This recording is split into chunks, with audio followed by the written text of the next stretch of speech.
coach, different Bill. Bill Belichick, yeah, he's a defensive genius, but he's not exactly without talent like everybody's making it out to be, right, Grood? They've got talent in New England. I think Ty Law is one of the best corners in football. Lawyer Malloy is a big-time playmaker in the middle of their defense. And I think they've got as deep a group of defensive backs as there are in the NFL.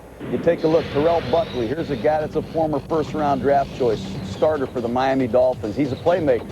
And don't forget Bucky Jones from Syracuse is a first-round draft pick, and he's a heck of a football player. Guys like Otis Smith, Terrence Shaw, this is a deep group of secondary performers, and they can all play. And, of course, now you talk about talent. We look at the Rams' offense with talent, and really, Mooch, can anything or anybody stop this Rams offense? Well, the Patriots' defensive secondary is going to match up as well or better than anybody in the league. Maybe the guys in the Pro Bowl this week have a better chance of slowing this offense down. You have an offense with the Rams who lead the league in yards per game, points, third down efficiency, red zone efficiency, several different categories. But the one Achilles heel that they do have, they also lead the league in turnovers. They've got 44 turnovers. They've got 22 interceptions, 22 fumbles. And, you know, if they slow themselves down, it's with penalties or turnovers, and maybe only the Rams can stop the Rams. Well, the one thing about Mike Martz took a lot of criticism for not caring about turnovers, but Boomer, I do know this, that Oz Hakeem is no longer returning punts for the Rams, and Trunk Candidate has barely been on the field since he fumbled near midseason. So Mike Martz did respond to those turnovers. He just didn't make a big public deal out of it. Well, I mean, we'll see if he's solved the turnover problem or if that's just dormant until today, because obviously the Patriots would love to find out. Stay with us. Our 3-hour tour continues on this uncharted desert isle. Ahead on Countdown. For the Pats' Joe Andruzzi, today caps an emotional year. You don't want to miss the story of the Andruzzi brothers. And Marshall and the Rams have been on the biggest stage in football before. Will that make a difference today? We're checking in live with the NFC champions next.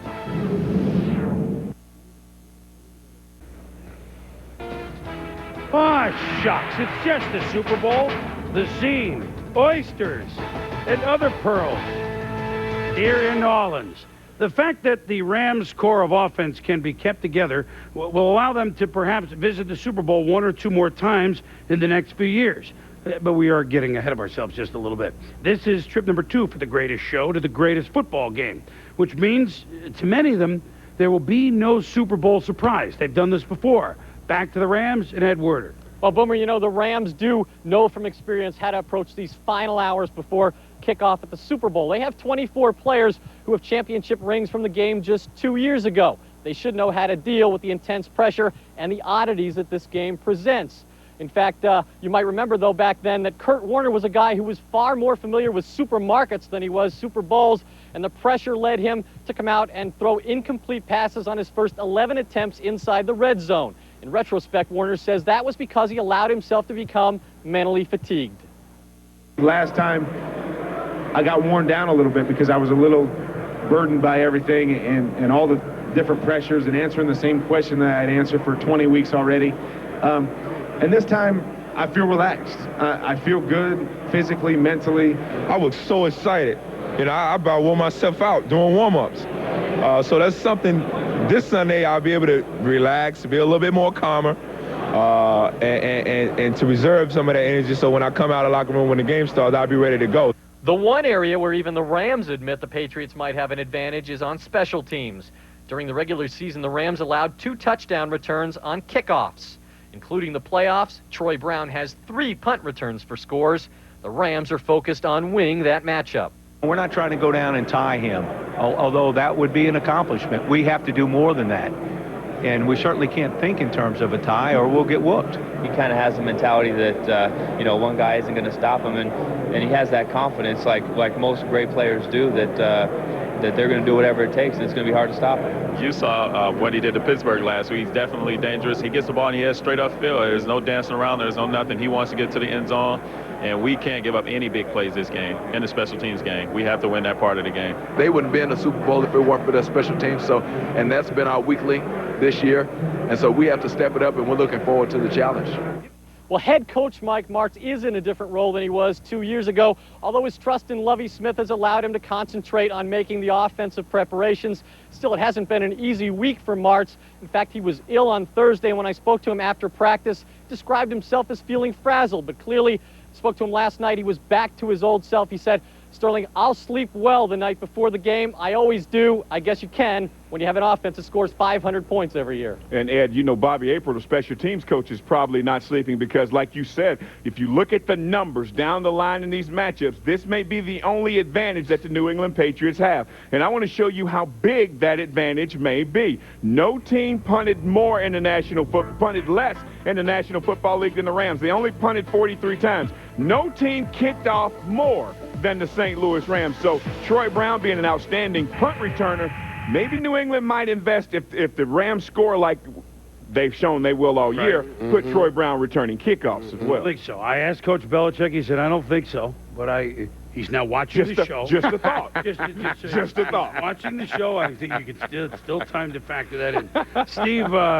Rams' experience in this game, in domes, they've won close games. I mean, they're mentally tough. I mean, they don't just win 45-10 all the time. You know, Boom, I think so much today for the experience of the Rams plays in the favor of the Rams, and I think it hurts the Patriots for the whole first half. The Super Bowl is hard to get used to, like the players said, the Rams the first time around. I don't care how quiet or unassuming you are or how confident you are. It's going to affect you. The hype and all the stuff that goes along with it is going to affect your first half performance. You think about the first half performance for the Patriots, it's probably the special teams that they have that's bulletproof. Everything else, they're going to have to really hustle to make something happen in the first half. And also, if you think about it, it's the difference in the dome. The dome, what the Patriots said, it's the iridescent light, it's the flat field. It takes a little while to get used to. And no matter what you say, the Rams have played there every week, in and out, and it doesn't really matter to them. Yeah, experience counts in those big game situations. Stu, I think you got a guy that can understand that. Yeah, just a little bit. I mean, your first Super Bowl 27 in Pasadena. And then when you come back for Super Bowl 28 in Atlanta, you've been there.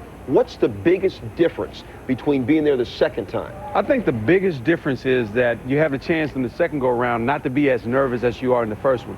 Like Steve said, the first time you're overexcited, you're getting real pumped up, you can't sleep at night, and you get to the game and you run around on the football field, you just getting all hyped up, and all of a sudden the first play is called, boom, you get it, and then your back is tight, your legs are cramping, then you're like, I gotta get an IV. But the second go around, you don't have none of those things because the experience on the first one will carry you in the second one, and you have the tendency to be relaxed, and you go out there and you have a great time and you enjoy the Super Bowl much more than you do in the first one. Of course, it was easier playing the Bills. I mean, at least you. Yeah, I mean, yeah, we went in the game knowing that the Bills lost the first two, so hey, why not make it 3 in a row? Plus, you could find your helmet, right? Yeah, I knew my helmet was. I didn't mean to go there with you, Why man. you leave him? Of course, you came back Super Bowl 30, another Super Bowl. He said, hey, that was perfect. That was easy. Hey, we've heard so much about the Rams' 8 new starters on defense this year. One of the holdovers from last year, one of the 3 guys, London Fletcher, linebacker, in the hotel beforehand, getting ready for the game. Ahead on Countdown, it was a day that changed the world. How did football change on September 11? The Patriots and Rams shared their emotions of that historic week. And Joe Andruzzi's brothers were heroes that day. When we come back, we'll visit with a Pats offensive lineman and his firefighter brothers. Welcome back to Super Bowl Sunday NFL Countdown here in New Orleans.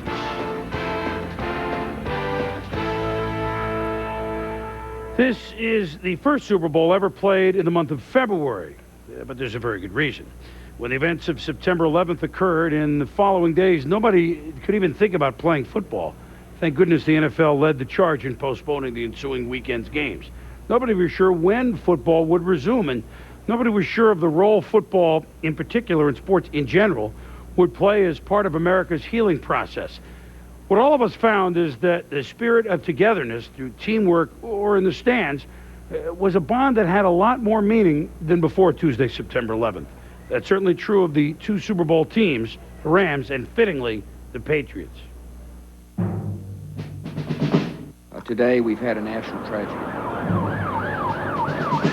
This country will not relent until we have saved ourselves and others from the terrible tragedy that came upon America.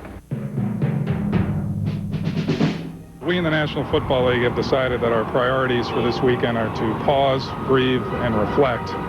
It is a time to tend to families and neighbors and all those wounded by these horrific acts of terrorism. It was strange, you know, because we used to plan on every Sunday. This Sunday, there was no game. It gave you a chance to sit back and reflect what that tragic event had done to this country. It had basically brought us to a standstill at that time.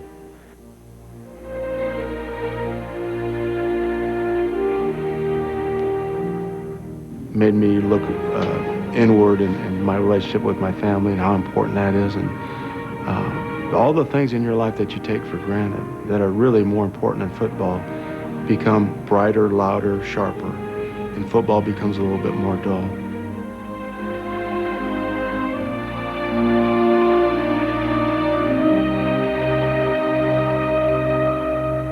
September 11th stuff happening. That was a big disappointment for everybody around. You guys had a guy on the team that had, you know, brothers in the building, you know, that barely got out.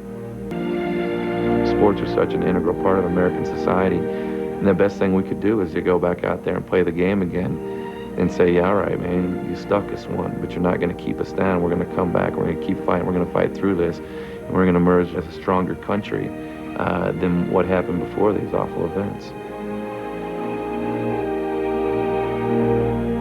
It's a great country we live in, and that's about being together. It's about fighting for a cause. And right now, we're a family, and we're in our house. And right now, no one's going to take away from us. For all the people in New York, D.C., Pennsylvania, we love you. This is for you. I'm proud to be an American, where at least I know I'm free. When you look at every stadium, you have more flags flying around, everybody wearing the colors of the United States.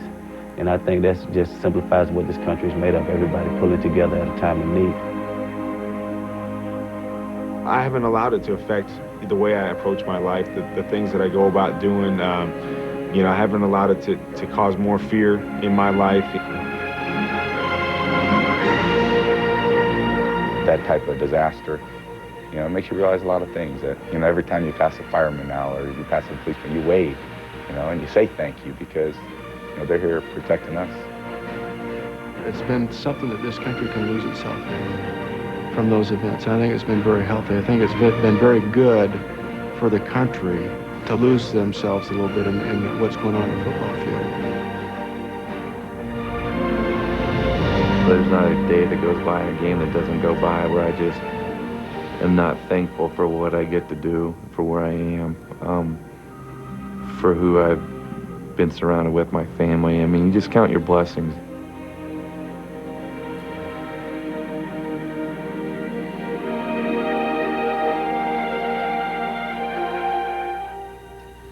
The story of Patriots starting guard Joe Andruzzi is now known as we introduce you to Joe's three Staten Island, New York City firefighting brothers back in September.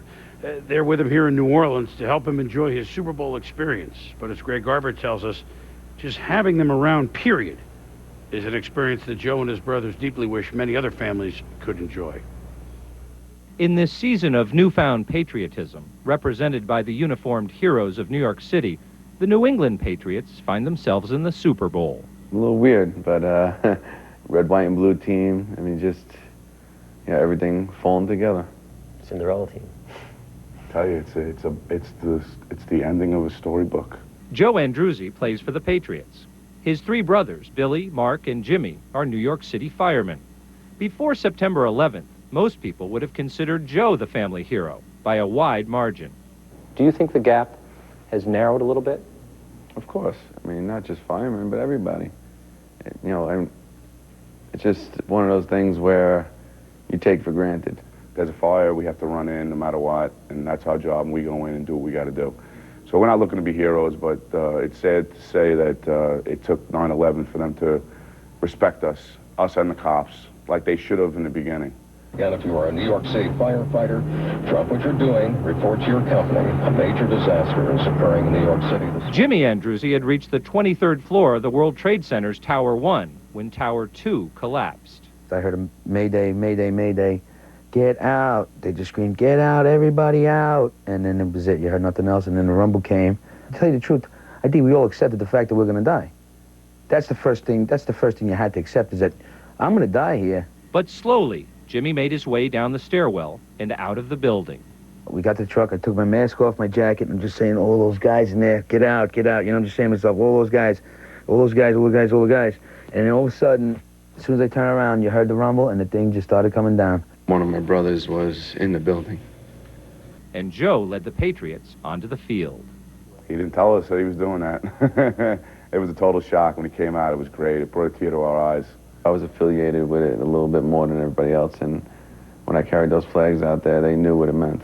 They were just like, thank you for everything. And I went up to Testaverde. Testaverde gave me a hug. It was nice. 4 months later, the healing continues. Jimmy, who knew more than 100 firefighters lost in the attack, is still traumatized. He chose not to join his brothers for this interview. He's learned to live his life again, but it's still hard. He goes to work every day. He's working in a house where 12 members are gone, and those are guys he broke bread with every day. And you know, it's emotional because I know what he's going through. I lost a lot of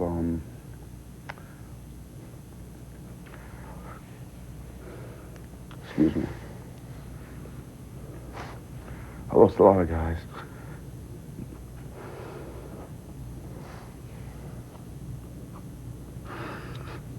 And these families aren't going to have any closure. They haven't found them yet.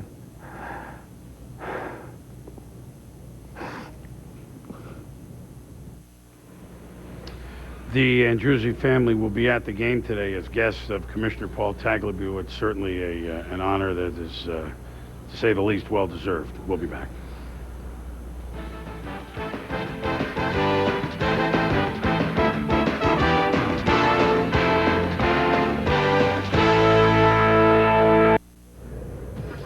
Jim Kelly was the quarterback of the only team to ever make it to 4 straight Super Bowls, the Bills. His leadership, not to mention his passing skills, yesterday found him being elected to the Pro Football Hall of Fame in his very first year of eligibility. As a little boy, you dream about playing in the NFL. I did.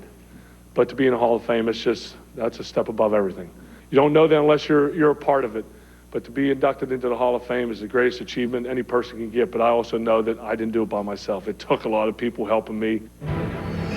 Well, from all of us, Jim and your ESPN family, yes. Congratulations, bro. Way to go, bro. Welcome to Canton, and welcome, long overdue, Coach George Allen of the Skins and Rams, tight end Dave Casper, who Tommy knew quite well with their Raiders, Dana Hampton of the Bears, and Lynn Swan last year, John Stallworth this year, 12th member of the Steelers of the 70s to be in the Hall of Fame. This just in. They were pretty good.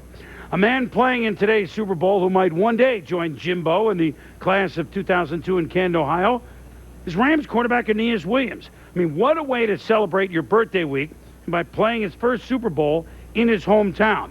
Who knew this would ever happen to a man playing really in purgatory for a decade with the Arizona Cardinals? Those career 50 interceptions seemed awfully empty. But Mort, his 4 playoff games, Aeneas now has 6 picks. The record, by the way, postseason picks 9. Ronnie Lott, Charlie Waters, Bill Simpson. Not bad. Yeah, that's right, Boomer. You get a very excited family here. There's really only a stone's throw from the Superdome. I had a great opportunity to meet Lawrence and Lillian Williams, the father and mother of Aeneas Williams. They have 3 sons, Malcolm. But after Malcolm was born, you know, Lawrence Williams, the father, just said, you know, he was tired of these normal names. Lawrence Williams, in his mind, had a lot of problems growing up with that name. He wanted his guys to have different names. So as a student of Greek mythology, next 2 sons' names, Achilles and Aeneas. Yes, they're unique names, but Aeneas Williams, you will understand, is a man of unique character. Aeneas means worthy of praise. When you stop growing, you stop having success. I believe each day is filled with enthusiasm and opportunity to improve. In New Orleans growing up, when you had a family gathering, I mean, you had everybody. You had aunts, uncles, friends of aunts and uncles, and everybody coming in. So everybody was a part of growing up. No one was more essential in helping Aeneas Williams grow up in the Carrollton section of New Orleans than his brother Achilles, older by only 18 months. And when Achilles left home for college, Aeneas couldn't wait to follow. Achilles was my idol. And Achilles 2 years ahead of me from a school grade standpoint. He was already at Southern University. My whole train of thought was to get to Southern University as fast as I can and get with Achilles. Our lives almost carried the same track. I mean, I went to Southern, he went to Southern. I majored in accounting, he majored in accounting. Involved in student government. I was the student government vice president, and he was, of course, a freshman senator at the time, involved him in a lot of that. And I didn't play football, so he didn't play football. After Achilles graduated from Southern, Aeneas was on his own for the first time in his life. Achilles graduated, and all of a sudden I realized I didn't know who Aeneas was, because prior to that time, I had been Achilles' little brother. So whenever you saw me, it was like, man, that's Achilles' little brother. I took pride in that. I poked my chest out. Did you ever look at it that way, that you leaving Southern was one of the best things that ever happened? Oh yeah, absolutely, absolutely. You know in hindsight as an adult, eventually that following track had to end somewhere.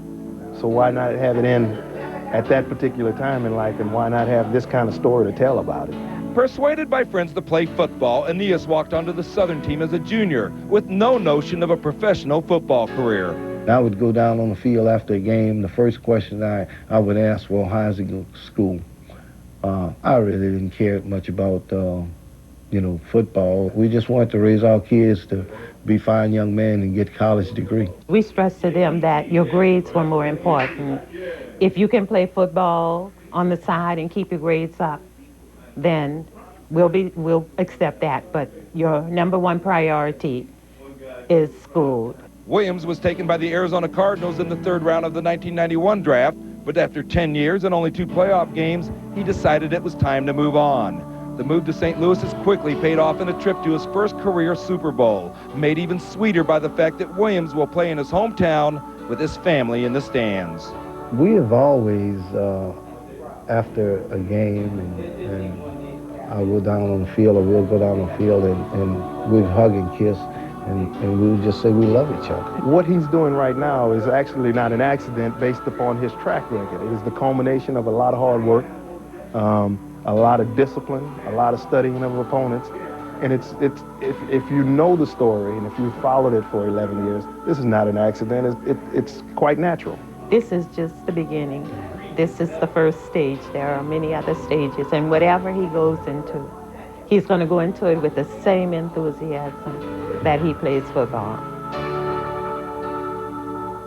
You know, it's interesting because the youth football team that Aeneas played for in this area was actually the Rams, but he was a Dolphins fan, so he always wore orange sweatshirt sleeves underneath. In fact, his favorite player was Larry Zonka, so he is a physical player, but he's also a gifted player, so gifted that Mike Martz told Rams management in March that if we trade for Aeneas Williams, he'll do the same thing for our defense that Marshall Faulk did for our offense when we were traded for Faulk from Indianapolis. And sure enough, Sterling, that is true, although I do sense that as good as player as Aeneas Williams is, the New England Patriots say they are not afraid to go at him. And more, they are not, because they're trying to put their offense in short yardage situations, which allows a great matchup in the slot formation with he and Troy Brown. And in that matchup, when I'll take you back and show you a play from the first game, in that matchup, Troy Brown got the best of him. He ran an arrow route right here, got into the flat, picked up, it was 4th and 4, did an outstanding job of turning him around. And later on in the show, I'm going to show you Troy Brown in the slot running a much deeper route and much deeper coverage. But if they can stay in short yardage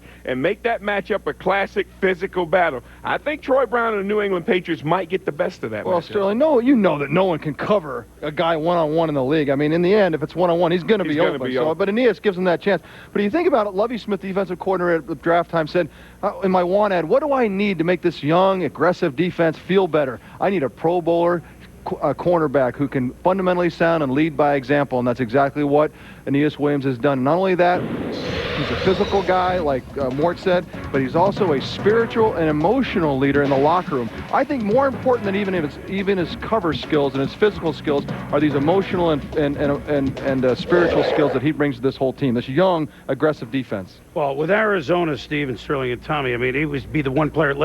Let's go at the other 10 guys. Let's leave him alone. This system, the Tampa system that Lovie Smith has installed, Yes. Tony Dungy, is this a perfect type of system for a corner like Aeneas, Tom? Well, I think it's perfect not only for Aeneas, but for the rest of the Rams defense as well. And part of the genius of Lovie Smith is the simplicity with which he kept this defense. And let's take a look at cover 2, which is a staple of what they do with the St. Louis Rams. The corners are going to be up. You have 5 short zones.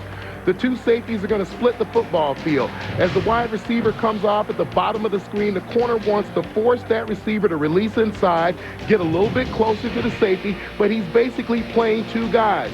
The inside linebackers nearest to him are playing against the tight end. We didn't run him down the middle of the football field. Aeneas Williams is great at playing that deep receiver and then coming up. The linebackers on the tight end, you get 2-on-1, and then once the ball eventually is dumped to the back coming out of the backfield, you have to attack the ball, trust your defense, the outside guy, Aeneas Williams, turn it in to the rest of your help. And I think that when I talked to Lovie, he talked about the 2 things that we have. We have more speed on this defense now, and we have great trust in each other. And I think those are the 2 things that have made them a lot better than they were last year. How about Aeneas, though, finally playing with a team that's good? Well, I think one of the great things about Aeneas Williams is that he was stuck with a losing football team in Arizona, and everybody said, should he be a Hall of Famer? Now that we see him with a team like the Rams, I think that we can see certainly that he's headed toward Canton, Ohio. 6-3 in these 2 playoff games, 6 picks in 4 playoff games. Big-time players come up big. We'll be back.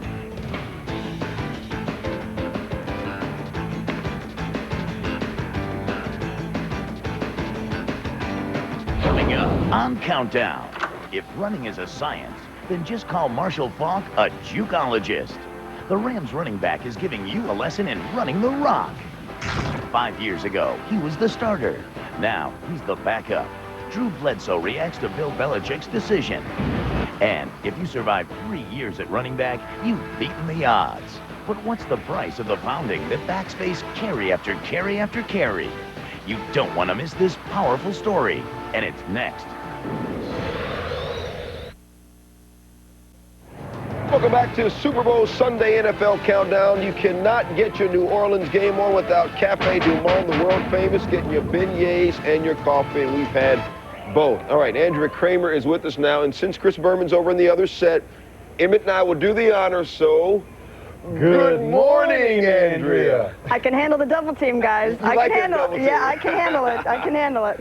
Andrea, you know, one of the best things about talking to former NFL football greats is hearing the great stories they tell about the game. Tom Jackson's great at it. He tells the best stories, but they also tell the story about feeling those aches and pains from years of hitting and getting hit. And even though TJ says that he would not trade a second of his career to be completely pain-free, still, for all players, especially running backs, don't the physical effects linger forever? Absolutely, and for running backs, the window of opportunity is particularly small. Just look at some of the backs who have been in recent Super Bowls. Eddie George, not the same player. He's coming off his first season without 1,000 yards. Then there's players who have had devastating injuries. The Jamals, Anderson and Lewis, as well as Terrell Davis. Then there's a guy like Timmy Smith. He still has the Super Bowl record with 204 yards rushing in the Super Bowl, yet the next season he was gone before the end of the year. It just confirms how disposable the position of running back really is.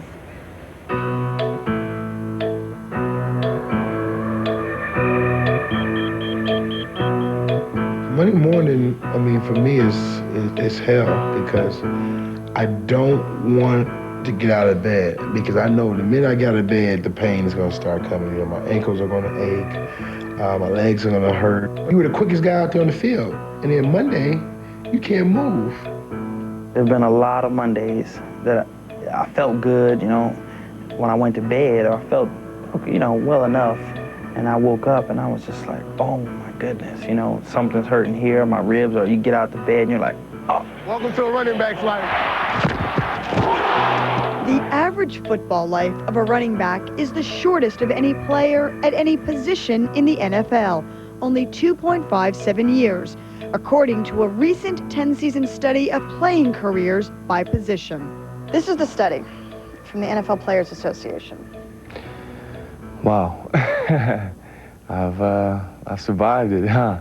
2.57.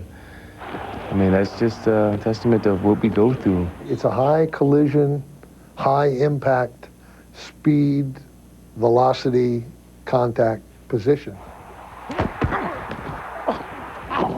Two big linemen at 350 pounds each don't hit with the impact force because they're starting a distance of maybe a foot apart from one another. It's not like a receiver. If he catches a post route, he may have to deal with one or two defenders, maybe nobody, touchdown. With us, man, we always start behind the line of scrimmage, and everybody knows what's coming. And here comes everybody. A lot of times you don't have the luxury of preparing for a hit, especially a running back. I can't run through the hole and tell you, hold up, stop. You hit me right here, or you hit me right here, or hold up, let me brace for this. You may get a headshot from another helmet. You may get a leg whip. You may get a forearm. You may get a shoulder, and it may be in the same play. Oh, damn, y'all hit me. What advice would you have for a young running back coming in the league, a guy who thinks he's going to play? Don't play running back. I never wanted to play any other position but running back. Because hearing about running back, you know, they score touchdowns, they get the yards, they get the pub. That's what you want to do. Then you get in the NFL, everything gets to the point where, you know, you better get it quick because you're not going to have much time to do it. Backs must learn early on how to handle the rigors of the pro game, how to care for and condition their bodies. They often don't learn this until the damage has been done. Running back is arguably the easiest position a young player can master, but that may also foster a chew 'em up and spit 'em out mentality. You think that coaches feel that running backs are expendable? That's what you feel sometimes. You know, coaches are selfish. I'm not thinking coaches look at that running back, let's get these first 5 years out of him while he can still do it, and then find somebody else. I'm hoping nobody's that dirty out there. Well, there's just so much tread on some of those tires, and they just wear it off. And once it's worn off, it's gone, and there's no getting it back. Running backs say there are no rules to safeguard them. One of the few means of self-preservation is to run out of bounds, but there is a wide difference of opinion on the manliness of that tactic. Another running back I ran into who's in the Hall of Fame told me point blank, if you don't start running out of bounds, you're going to have a lot of problems when football is over. And I told him back point blank, there's no way I'm going to change the way I play, regardless. I do whatever it takes to get that extra yard. As far as running out of bounds, you know, I don't see no part where you can't get yards out of bounds. Me being hard-headed, I still try to stay in all the time, but, you know, eventually that'll be a part of the game where my own pride won't say, oh, you know, just run over everybody. You think you run out of bounds, oh, well, what you're doing is you're saving yourself for the next play. If I have to, in order not to take an unnecessary hit, I'm going to run out of bounds. I thought it was a system for two or three guys to knock a guy out of bounds. I didn't like that. Being a running back, you do take a hell of a beating. Sometimes, honestly, I slowed down just so I could put a stiff arm in the linebacker's face. But when I got 46, I didn't realize that that right finger was going to be a little bit crooked from what I did when I was in the NFL. Earl Campbell played 8 years in the NFL. Today, severe arthritis renders him barely able to walk. He struggles to close his left fist and suffers from drop foot, a condition that prevents him from raising his feet as he walks, a result of nerve damage to his leg. I thought when I was 46 years old, I could still run 4 or 5 miles if I wanted to, and I never thought those aches and pains was going to catch up.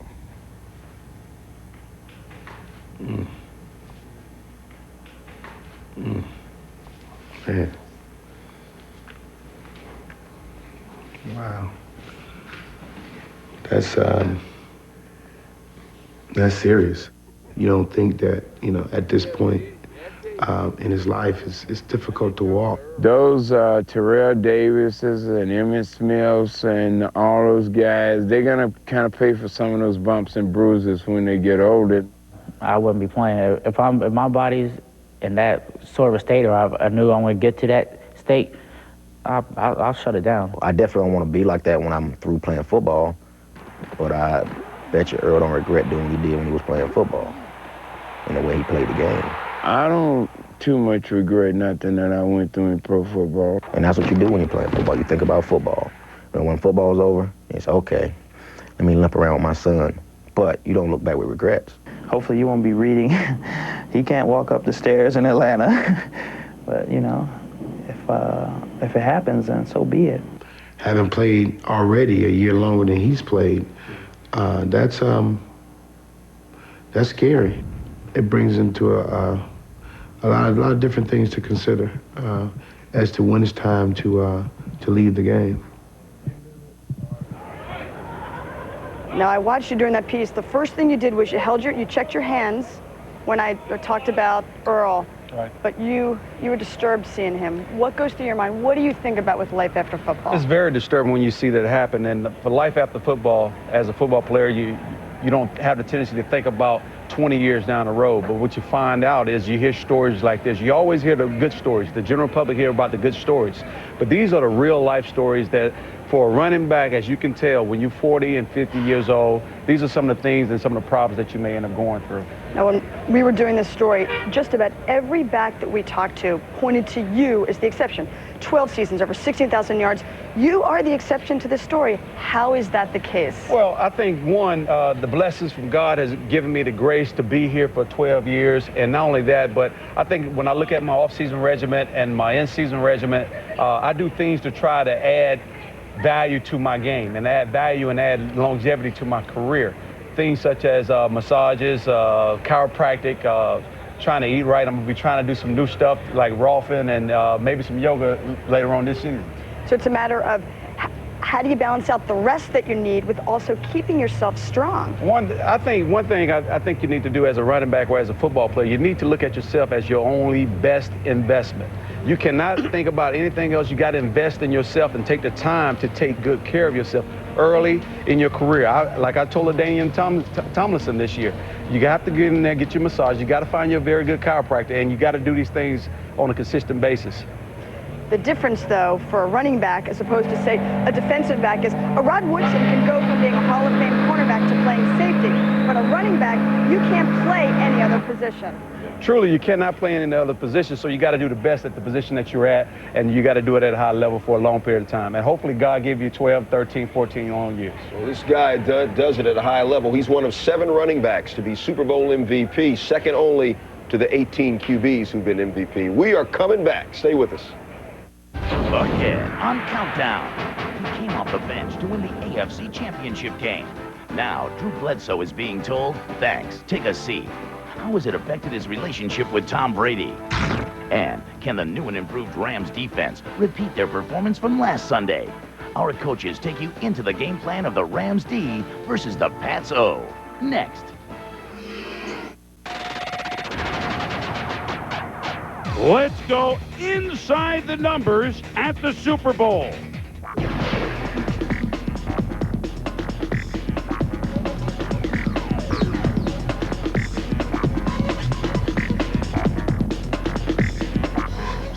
Just how does this year's edition of the Rams defense stack up to the 1999 unit that helped win Super Bowl 34? While that group gave up 31 fewer points and 4 fewer offensive touchdowns, this year's Rams D allowed opposing offenses fewer yards per game. And that's pretty darn impressive when you consider Mike Martz's team was far more careless with the football. This year's Rams turned the ball over a league-high 44 times, while Dick Vermeil's championship team gave up the football just 31 times. And here's a little super history. The Rams defense finished third in the league this season in yards allowed, while the Patriots were a distant 24th. The team with the edge in this department has won 24 of the previous 35 Super Bowls. Well, we got a couple of coaches sitting around for about an hour. I wonder, Mort, what are they doodling? I mean, you have head coaches like Mooch and Gruden sitting around for an hour, and they probably got whole game plans for us. Oh, they got the game plan. The problem is they're not on the sidelines today, but you wish you were, don't you, guys? Here's the thing about this game today. Charlie Weiss, the Patriots offensive coordinator, does a great job of scheming for the New England Patriots. But do the Patriots have to score over 30 points to beat the Rams because of that Rams offense? Well, that's a trap that Brett Favre and the Green Bay Packers fell into a couple weeks ago. I think when you start forcing plays, you're going to turn the ball over, and there's a chance you get blown out of here. I think it's really important that New England not lose. A difference, right? It really made a difference. A new scheme, a new coaching staff, and a bunch of new players. But I think what fans and unfamiliar opponents don't realize all the time is that speed of that defense. the speed and quickness of this Ram defense is equal to the speed and quickness of their offense. Really? And they chase the ball down. They don't blitz a lot, 19% only in blitz, which is very low. They rely on their team speed of their front four, Grant Wistrom, Leonard Little, Brian Young, that bunch. They're going to put pressure on the quarterback with their speed. They're going to run a lot of games, cloud the vision of the quarterback, make it difficult for him to throw, and then they've got to throw into that fast secondary. What's interesting, if the Rams win today, they'll start have that dynasty talk. But, you know, Jay Zygmunt, the team president, an executive of the year candidate, has done a great job managing the roster, managing the salary cap. But two players that they've got to try and get signed in the offseason, middle linebacker Leonard Fletcher and defensive end Leonard Little. And Sterling, Leonard Little, pretty good player, right? Mark, when you talk about the defensive line of the Rams, one of the things is they get 80% of their sacks, led by Leonard Little with his 14.5. A thing that I expect to watch today in today's Super Bowl is his speed rush, because he is one of those pass rushers that believe in his quickness on the surface gives him an advantage. What Greg Robinson-Randall, the offensive tackle of the Patriots, is going to have to do, I believe, is he's going to have to overset him, which means his first step is going to have to be huge to get depth. That'll make that bubble a lot bigger for Leonard Little to run around. Therefore, their quarterbacks can go back 5 steps, set up, keep a position between he and the quarterback. Leonard is one of those guys that when you overset him, you invite him to go inside. He won't do it. He believes in his speed. He's going to rip. He's going to lean. He's going to do everything he can to force the quarterbacks, Tom Brady, to step up into the pocket. So when he oversets him and he wants him to go inside, he's not going to do it. Now he's just got to sit and run with him. Take him around the quarterback, allow Tom Brady an opportunity to set up and throw the football. What the Rams will do to counter that, if he does an outstanding job of forcing Leonard to run the bubble, they do a lot of stunts, a lot of twists. They'll loop and swoop. So you're going to see the defensive tackle, when the offensive lineman, Robinson-Randall, oversets, he's going to get a stunt. And right here comes Leonard Little inside. And as you can see, I am in no position to block the defensive tackle. Tom Brady, a guy that has very little mobility in the pocket. And what you see is a lot of movement up front. Two things happen when the defensive line moves.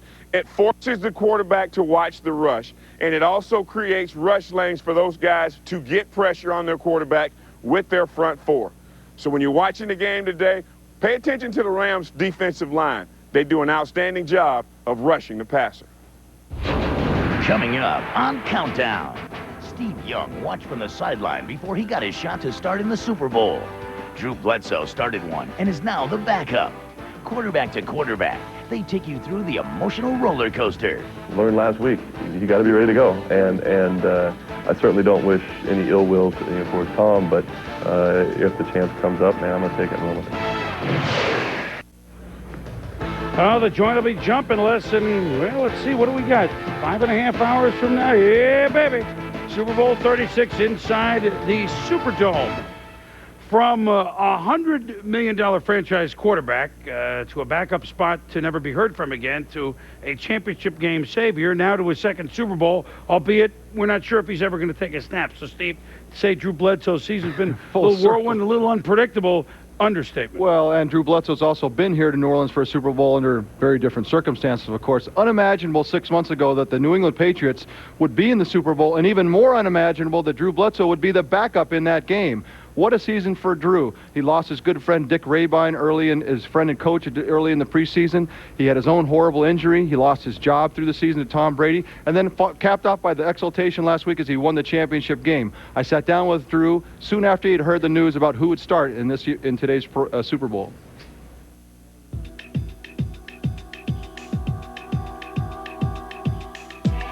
So then we had the big moment Sunday, and so now you know what's coming on Wednesday. What went through your mind when you first heard it? Because did you know? Did you not know? Did you have a sense of it? And then what was your reaction inside of yourself? Well, you know, I was preparing myself for both, really. You know, I think that the realistic side of me, you know, said, well, you know, I mean, it's a sprained ankle. You know, if I had a sprained ankle, I would certainly do whatever it took to get back on the field, and you know, had a sense fairly early on that if he was healthy, that Bill would probably go with him. So that was the realistic side, but the other side was, man, here we are. I mean, come on, just let me go, just let me go. And you know, that being said, hey, learned last week. You got to be ready to go. And I certainly don't wish any ill will towards Tom, but if the chance comes up, man, I'm going to take it and run with it. Joe and I, competitive, good guys, it seems somewhat similar. Has the relationship, and even in the last couple of days, how has that changed or stayed the same? Right. Well, we're still friends. We are friends, and I can say that. Honestly, I'd tell you that if the cameras weren't on. We're Tom and I are friends. There's a lot of mutual respect, but has that relationship changed some? Yeah. I mean, it's changed. He's got what I want. He's got what was mine once, so that's that changes a little bit. But at the same time, we're both professionals, and the thing that was neat was, when I went in and played last week, Tom was genuinely very happy for me, and was when I saw him at halftime, he was pretty emotional at halftime, about the fact that we'd gone in and scored and so on. So I mean, there is a genuine respect there between the two of us, but to say that the relationship's the same now as it was in training camp would be kind of crazy. Right. You talk about getting ready for this game. Right. So you've been there, you know it. What do you tell Tom? I mean, the biggest thing, for me in this game, and everybody says this when they come to this game, is that you've got to get through the first series or two before you can settle down and just play football. Well, I mean, except you throw 12 touchdown passes or whatever in your game. Because the smoke hadn't cleared, no one could see, so we took advantage of it. He needs to talk to you instead of me, man. The big thing is, you got to get through the emotion of playing in the biggest game in the world and get settled into playing football. And I'll do my best to try and keep him loose before the game, and tell him just go have fun. Okay, so have you let your mind wander past this? I mean, Bob Kraft says, oh, maybe both of them can compete, and we can do all this. Have you given that much thought? The one thing I will say is that I'm a football player. I love to play the game, and I look forward to playing the game again. Whatever my future holds, I'm very excited for that. But as far as what that'll be, I'm ready for whatever.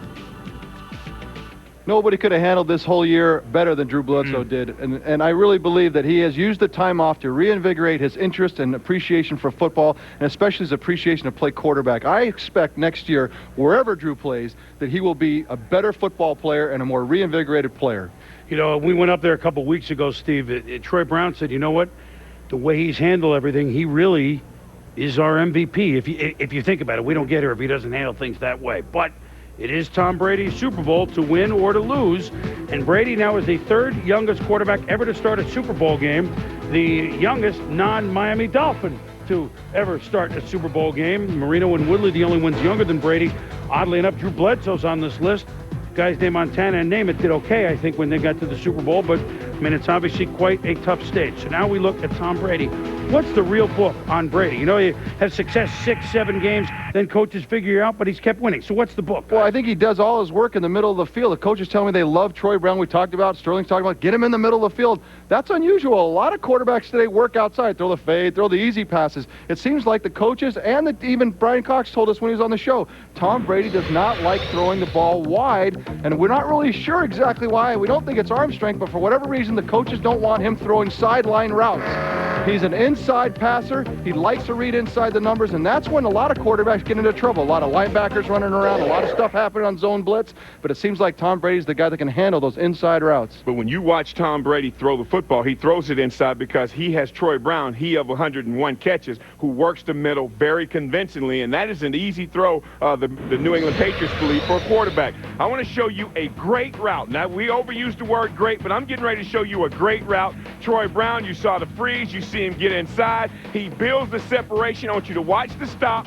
Let the ball cut off the defensive back. Outstanding footwork, outstanding body, outstanding knowledge, and a very nice throw from the quarterback. So when you watch the New England Patriots today throwing the football in the middle, they have one of the better guys. He's a smaller guy, have one of the better, craftier receivers working in the middle of the football field. Else New England has, and look, when you talk about a game against the Rams, you don't usually worry about, okay, how's your field goal kicking going? But let's not forget, whatever happens on this day, the field goal that Adam Vinatieri kicked to tie the game in overtime against, to put it in overtime against Oakland. I know Coach Gruden certainly remembers, but one of the best plays you will see this or any other another year. And I think back to a kick in 1958 in the playoffs. It was the Eastern Championship game between the Giants and the Cleveland Browns. It was snowflakes like that, and Pat Summerall booted one through to help the Giants make it to the championship game, and that was the week before the greatest game ever played. I'm going a long left-hand turn here to wish Pat Summerall 50 years representing the game of football, either on the field or in the booth. A great broadcast today from all of us at ESPN. He and I share the same birthday. Now we're May 10th, guys, so we're kind of in this together. Understate, but respect and love for the game comes through. And if you hear Pat do a game, you know it's important. Today's game's important. Pat, with John Madden, have a great game today. We certainly will miss you in football. We'll be back. Who says the Rams playbook isn't rocket science? You'll find out just how similar they are when we take you inside the world of Max Q. When our offense is rolling and our defense is rolling and our special teams are going, there's not a team in this league that can touch us. All systems are go, and liftoff is next.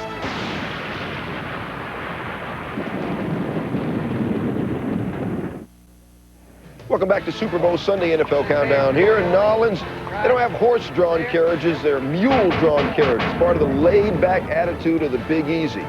Andrew Kramer joining us again. Part of the problem with the Rams last year was a laid-back attitude on defense. They gave up a league-high 471 points. We know about that, but it's the way they did it.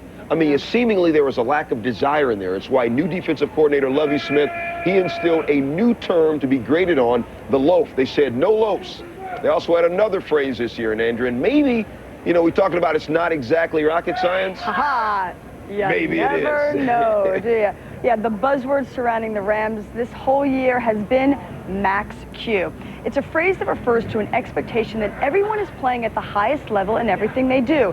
They've got Max Q t-shirts, Max Q awards given out to the player who exhibits the most tenacity. The goal this season, the stated goal, has been to reach Max Q on February 3rd, 2002. And as far as the Rams are concerned, it is all systems go.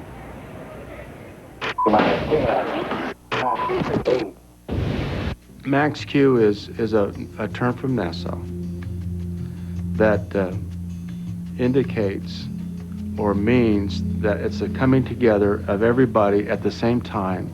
You know, he comes up with some things where at first you scratch your head a little bit and you're like, what's he getting at now? Not the defense or great game offense average, vice versa, special teams. Everybody at the highest level at the same time. Reaching, getting the most out of you. And we try to execute that, whether it's in the film room, whether it's in the training room. 5, 4, 3. Even having lunch. We try to eat lunch at the highest level. You know, we have soup. You know, we have nice sandwiches brought into us. We try to do things at the high level. And it all carries over from upstairs all the way through to the janitor. 2, 1. Do not be afraid of accident. Yeah. You've studied this. Yes. You've studied the NASA principles of this? Yeah, and what that applies to in terms of NASA terminology. Actually, it's when that rocket ship tries to break into the outer atmosphere, everything has to be at its fullest potential, and for it to succeed. And if it isn't, then it doesn't make it. Roughly 1 minute after the space shuttle launches, it must withstand a condition of extreme force known as Max Q. Roger Malott has spent the last 30 years as a consultant to, amongst others, NASA and the U.S. Special Forces. He took the aerodynamic term Max Q and created a concept to apply to astronauts as well as football players. At Mike Mart's invitation, he spoke to the Rams at last May's minicamp. His theory hangs on the wall at Rams Park. At Max Q, at the maximum dynamic pressure, the shuttle will withstand the pressure and then go beyond it and then into orbit. Do you buy into Max Q? Do you buy into that whole philosophy? When our offense is rolling and our defense is rolling and our special teams are going, there's not a team in this league that can touch us. And then you start to realize, like, this is what he means by that. This is not left brain, right brain, psychobabble, motivation, rah-rah. These are concepts based on wisdom about learning. Acting as smart as you are, notice what you don't notice, calm in the midst of chaos. What's the dangers of the Max Q philosophy? I don't think there is one.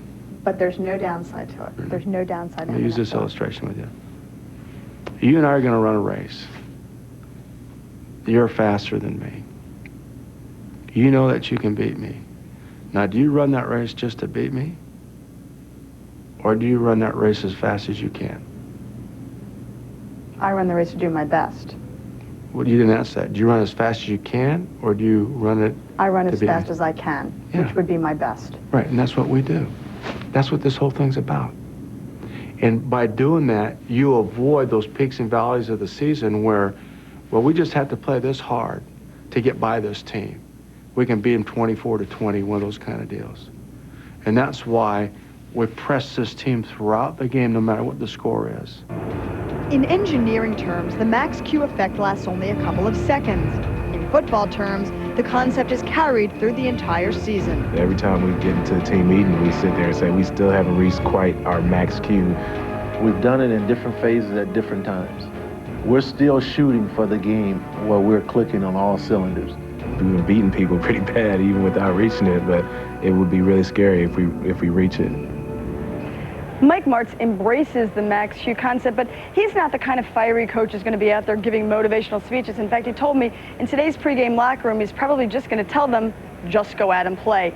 Martz leaves the motivation to his special teams coach, Bobby April, who in fact is the one who brought the max Q concept to the Rams in the first place. Every Saturday of the season, April has addressed the entire team. Yesterday he did so. He reviewed all the max Q messages that he has given them all throughout the season. Team unity, professionalism, reacting to adversity. He told the players, we've built the components of max Q. We've climbed the max Q ladder. This is everything you've trained for. Don't compromise what you want today. And Mort, they tell them, make your last game your best game. And Bobby April, that special teams coach, one of the coaches Martz brought in the past season, a New Orleans native, eating lunch at the highest level. Hey guys, John, Metallica. I think you've called on Metallica in the locker room for your motivation. What about motivating a team, especially in a week like this? Well, I think you motivate your football team a lot of different ways. I've been accused sometimes of doing so too creatively, but whatever it takes. But I think the night before a Super Bowl, the day of a Super Bowl game, there's nothing that needs to be said. You got a chance to become a world champion, and you don't need to say much. So no Newt Rockne on Super Sunday then, huh? Well, I've always believed that preparation is motivation. If an athlete or a team is mentally prepared with the game plan and physically prepared, that's motivation enough.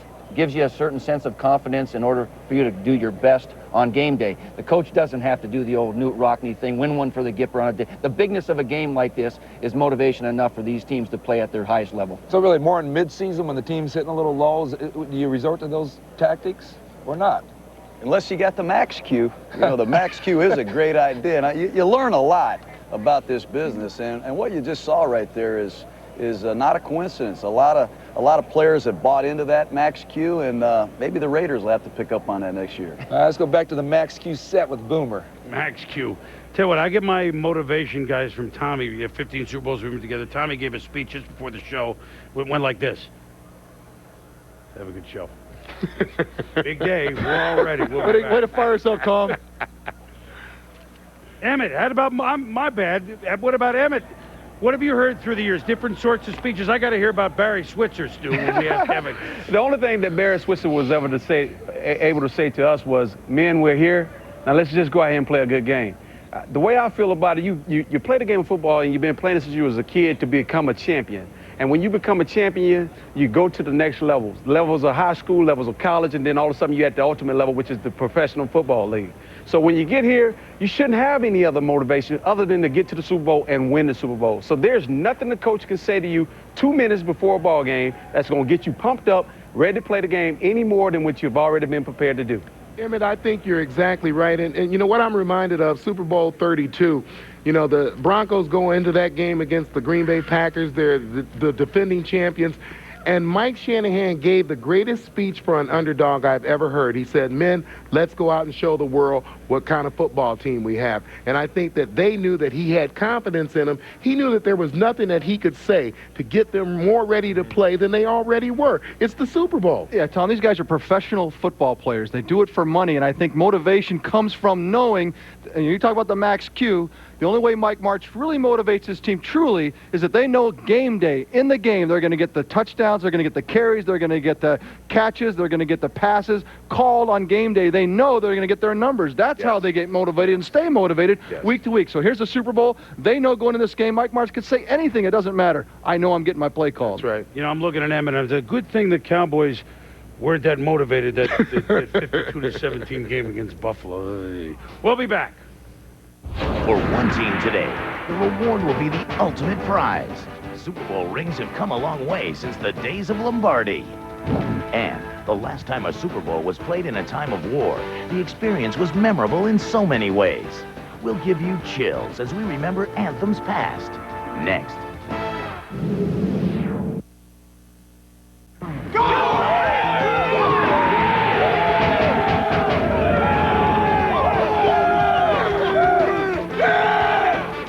Hey, those are our troops over at Kandahar Airport in Afghanistan. They're getting ready to watch the game just like everyone else. A little bit of home from us to those fellas and ladies out there fighting for America, and we're glad we could bring home to you as you have made us feel quite at home with your work, that is for sure. One of the many chilling sights that we will see at this Super Bowl will be the United States flag that was discovered buried in the debris at the World Trade Center, the one that so many of us saw at the World Series games being played at Yankee Stadium. It'll be flying proudly, almost defiantly, during the national anthem. Mariah Carey will sing this national anthem, but who can forget 11 years ago in Tampa during Desert Storm, Whitney Houston in Super Bowl 25 before the Bills and Giants.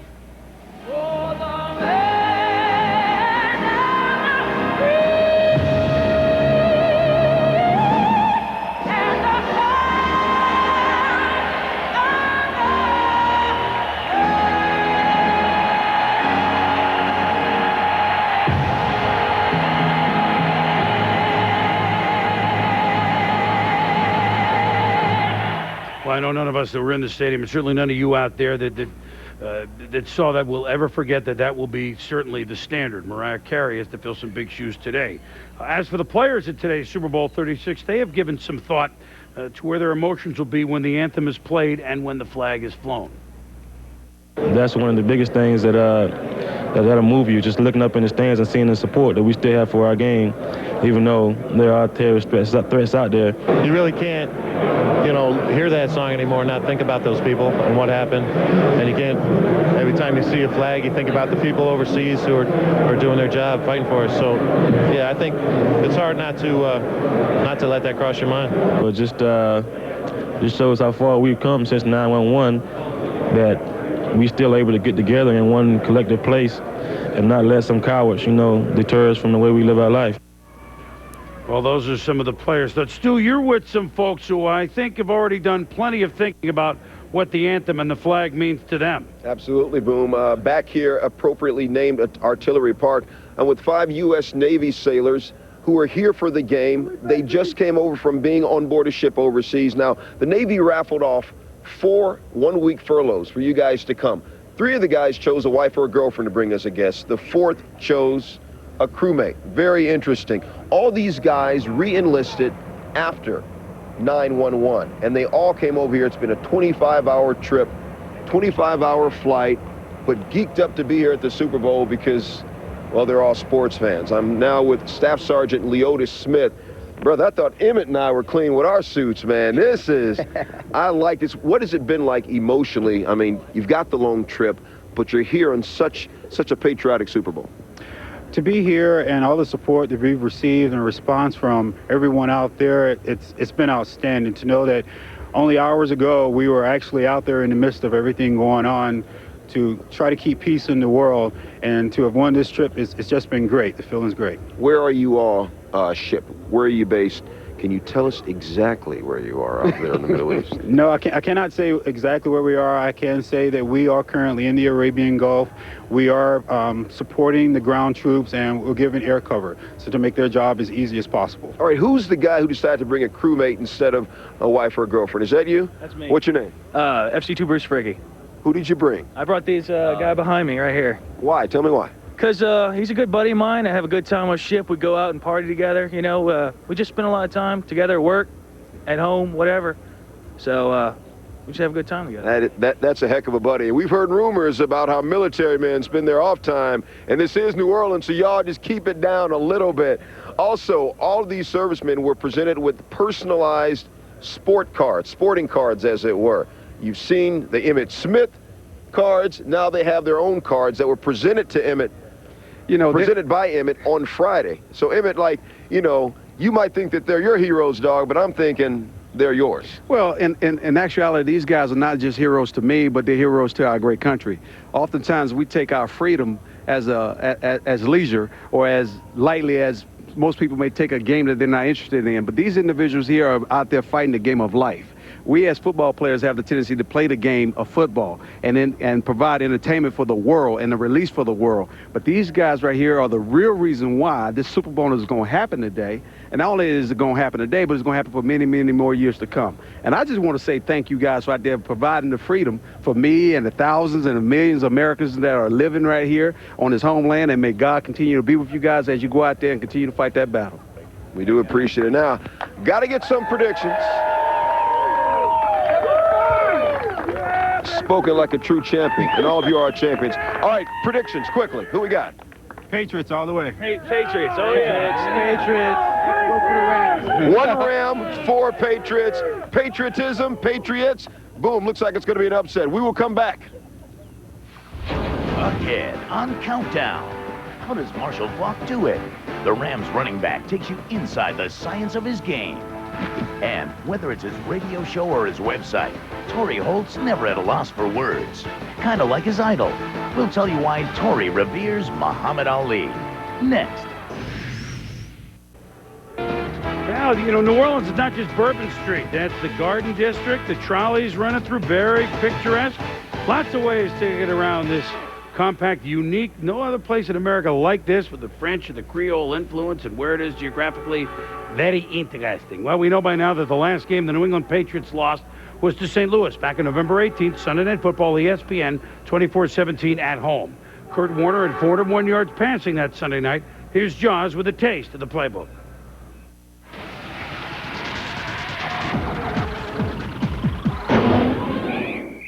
This is 3rd and 5, right at the point where you can play either man or zone. New England matches up by playing man under, 3 deep, a man coverage scheme. Linebacker Roman Pfeiffer will be matched on Marshall Faulk. When the ball's snapped, Warner looks to his left. When he sees corner Otis Smith chase Torrey Holt inside, he knows it's man to that side of the field. Warner immediately finds his best matchup, Faulk on Pfeiffer. Faulk man-to-man on any linebacker is a matchup that favors the Rams. The quick recognition and accurate throw by Warner picks up the first down. This time, it's 3rd and 7, with under 5 minutes to go in a 7-point game. Again, Warner gets a strong pre-snap indicator of man coverage, with 10 men within 5 yards of the line of scrimmage. At the snap, Warner drops and immediately looks left to the 3-receiver side. He does not get clear definition, so he comes back to the right to what he knows is a favorable man-to-man matchup. Faulk on Pfeiffer again. On 3rd and long, the Patriots chose to play man with the game on the line. It will be very interesting to see how much man coverage they decide to play in the Super Bowl. Well, we heard Roman Pfeiffer's name mentioned. In his 11th year, finally getting a chance at the playoffs. He was on many of those Rams teams when they were same and they were sorry and they were old. He was a rookie when the Rams' greatest show made the Super Bowl 2 years ago. This season, Torrey Holt, not Isaac Bruce, had the most catches of all the Rams wide receivers. He had 81 catches, Torrey Holt, for 1,363 yards and 7 TDs. You get the feeling that he's only scratched the surface and is being considered an NFL big-time receiver. His nickname, after all, is Big Game, and this sure is one of them. Here's Andrea Kramer. Big game. Where do you want to go today?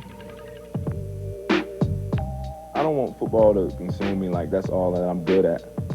I want to show people that I can do other things. You have to have balance. Everybody in here, you have to have balance. It helps you. I had a radio show this year from 7 to 8 at Helen Fitzgerald every Monday night. Express my personality, show people that I'm not a tough guy under that helmet. I'm a Rolex, man. I got to keep ticking and keep ticking and keep ticking. You know, I just got to keep going, man. I just got to keep going. And here it is, TorreyHope.com. when you log on to ToryHolt.com and you have a bad day, the boss maybe got on you, or you may have made a deal on that paper. You log on to that, and there's always something there that's encouraging, that'll uplift your spirit. Say, look, I can move on. And then the quote of the month. Then the quote of the month. People acting together as a group can accomplish things which no individual acting alone could ever hope to bring about. Franklin D. Roosevelt, 32nd president. The guys don't even know I have this notebook right here.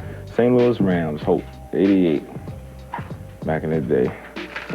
Torry Holt has kept a diary since his rookie year. He's collected quotes, notes, and tips on technique. On adjust sight, strong safety blitz. Do you ever still look at this stuff? I do at times and laugh. And laugh? Because I was like, wow, I was really trying to get it. While Holt may epitomize the athlete of the new millennium, his idol is an old school legend. I love Ali. I'm young, I'm pretty, I'm fast. The whole world will have to bear witness that Muhammad Ali is the greatest of all time. What do you learn when you watch tape of Muhammad Ali? I just learned how he carried himself. He was a fighter, he was an entertainer, and most importantly, Ali stood up for what he believed in.